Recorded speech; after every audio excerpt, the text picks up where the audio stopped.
Who's actually going to get the most out of this ELAC 2.1 package? Who should walk away? And does the price make sense for a typical household that just wants decent sound for movies, music, and a bit of gaming?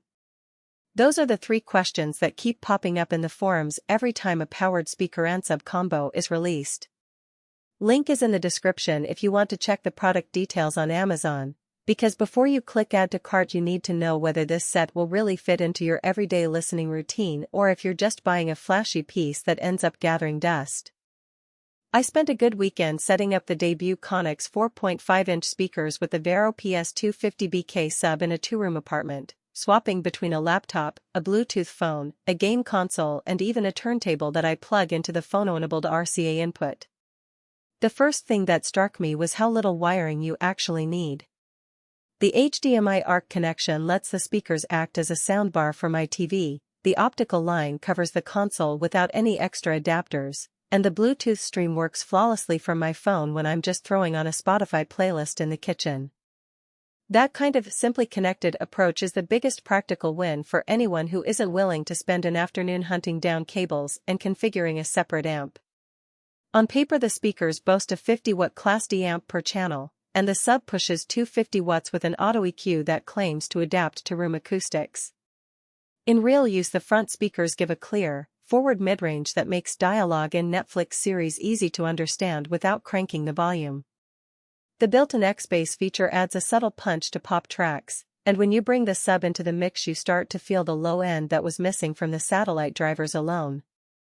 For a 10-inch box, the PS250BK throws enough bass to make a low-budget home theater feel punchy, especially in a medium-sized living room where the walls aren't huge echo chambers. If you're a casual listener who streams most of their media, this system nails the convenience factor. The USB input even handles 24-bit/96 kHz files, so you can plug in a flash drive with high-resolution tracks and the speakers will decode them without any external DAC. That's a nice surprise for someone who occasionally digs into lossless files but doesn't want to invest in a separate audio interface. The included app lets you toggle the X-Bass boost or tweak the sub's crossover point from your phone, which feels more modern than digging into a tiny menu on the speaker itself. However, there are trade-offs you need to be aware of before you decide it's the right choice. The 4.5-inch drivers, while crisp, don't have the same presence in larger spaces. In my friend's open-plan loft the same system sounded thin when the TV was placed at the far end of the room, and the sub's auto EQ struggled to fill the gap. You can manually adjust the crossover, but you still won't get the same wall-filling authority as a pair of floor-standing speakers. So if you have a spacious living area or you're planning a dedicated home theater room, you'll probably want something with bigger woofers and more power headroom. Another subtle point is the aesthetic. The front speakers come in a vivid blue finish that can be a conversation starter, but they also stand out in a neutral decor. I had to move the speakers a few inches off the shelf to keep the blue from clashing with my dark wood trim.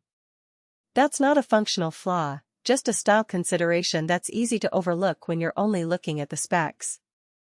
The sub's auto EQ is marketed as a set-and-forget solution, and for most users it works well enough the first time you place the box on the floor. Yet in a room with a thick carpet or heavy drapes, the algorithm can overshoot, making the bass feel a little boomy.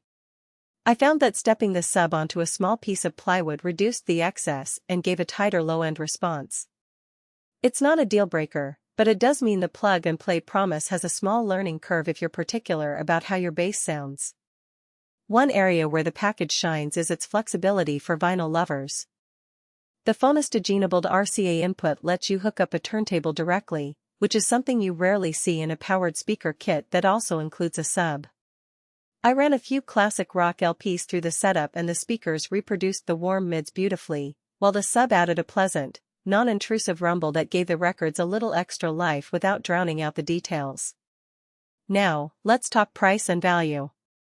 The combined cost sits in the upper mid-range for a 2.1 system, certainly more than a basic Bluetooth speaker pair, but noticeably less than a separate AV receiver, a set of floor-standing speakers, and a dedicated sub.